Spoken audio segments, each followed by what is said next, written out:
Коми присоединилась к федеральному экологическому проекту «Особенности национальной уборки». В рамках ежегодной республиканской акции «Живи лес» сотрудники регионального Минприроды, Коми лесопожарного центра, лесничеств и экоактивисты провели субботник на тропе здоровья за поселком Краснозатонский.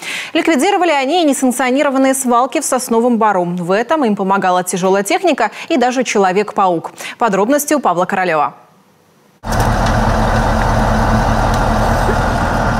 Вот так с помощью манипулятора и самосвала приходится убирать груды мусора, которые кто-то не поленился привезти за несколько километров в Сосновый Бор. Навести порядок помогает не только тяжелая техника, но и Человек-паук, за маской которого скрывается экоактивист Александр Чепурко. Его суперспособность – это борьба за чистоту Сыктывкара и его окрестностей. В этом сезоне он уже ликвидировал 12 стихийных свалок, а в планах очистить еще 80 таких точек. Если мы будем продолжать, я думаю, что в конце концов люди станут более патриотичными, более культурными и экологически грамотными. И таких вот свалок у нас не будет.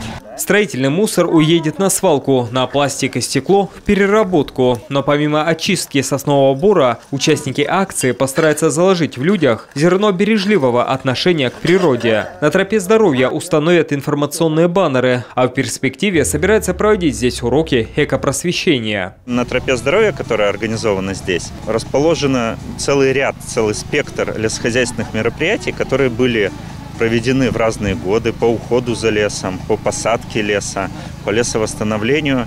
И, соответственно, результаты проведения этих работ и для чего они были сделаны, нам бы хотелось разъяснить и показать гражданам как Сыктывкара, так и республики.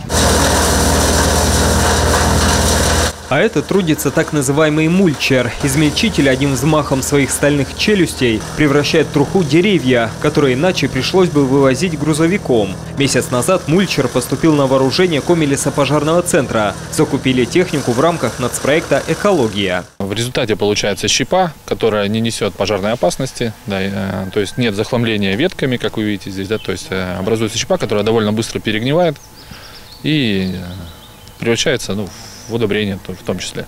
Подобная акция – это одна из первых ласточек в экопросветительской работе, которая будет проводиться в регионе в этом году. В Коми уже стартовал так называемый лесовосстановительный сезон. В этом году планируется восстановить более 60 тысяч гектар вырубок. Уже 26 мая планируется посадка саженцев деревьев в Сыктывдинском районе.